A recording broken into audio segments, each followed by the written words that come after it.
Hey, good morning. Welcome back to ShortSalePowerHour.com. I'm Kevin Kauffman. This is my partner, Fred Weaver. We're Group 4610, Arizona's premier short sale. Premier.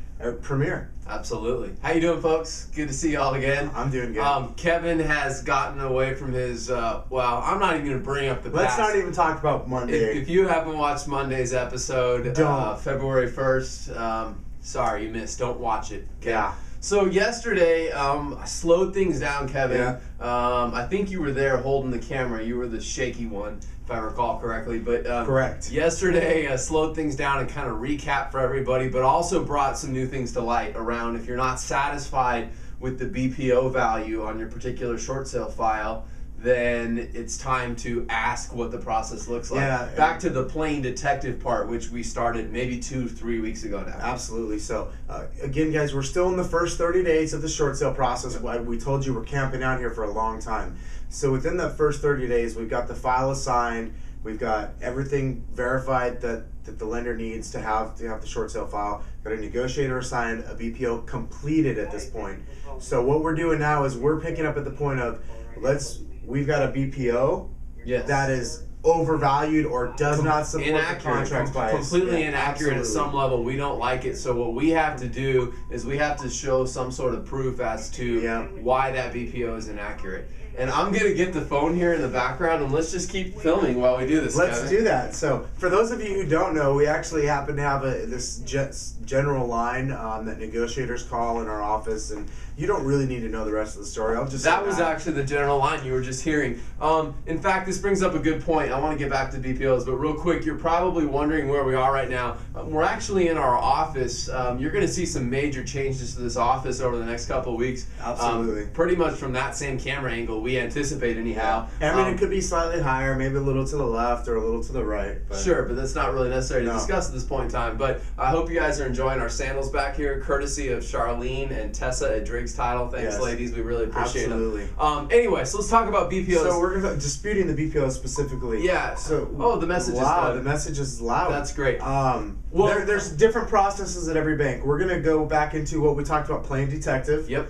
Meaning we need to find out what the process is at a particular bank if we do not agree with the particular BPO value that came back on our file. So let's talk about what I'll call maybe the most formal BPO dispute process. Okay. Is that a fair? Formal is a good word for that. Meaning the VA. If you have a file out there where the investor, the owner of the loan, is the VA, the Veterans Affairs Assistance. Yes. Sure, whatever. It's the VA. You all know what the VA is.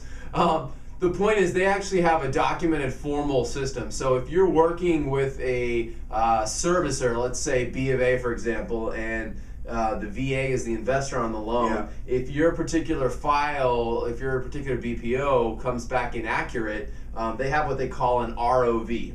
They call it reconciliation of value. I do know what that one stands for. And it's a formal process in which you can submit some comps, sold comps, to the actual servicer. I'm not going to go deep into the process of what that looks like. I'm just bringing it up for a reference point so you know their process is very formal. The VA says if you think the BPO, and they don't do a BPO, it's a full-blown appraisal for VA loans, but if you think our value is wrong, here's how you submit documentation to us. We'll review it through our very quick 60 to 90 to 120 day process, and we'll get right back to you. That's kind of the VA. No sarcasm at all on that. No sarcasm at all. Other lenders. Let's talk about some of the other ones. The SLS, Specialized Loan Servicing, they've got something they call a recon, where they're literally going to do a recon, meaning I'm going to send them some different numbers that don't necessarily line up with what they have. They're based on what I'm seeing. Correct. And they're going to send that to a committee to review, to take a look at the actual values and see if they agree with the line or the BPO value and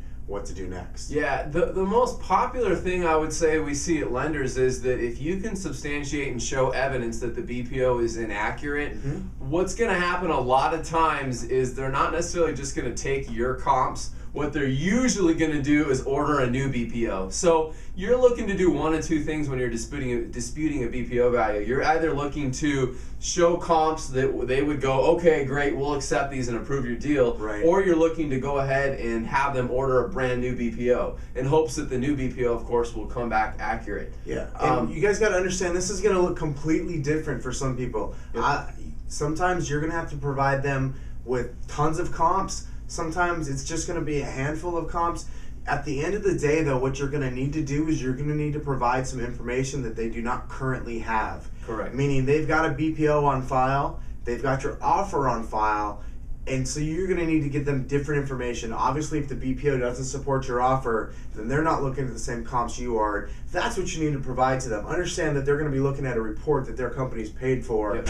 That looks totally different than what your values are going to be.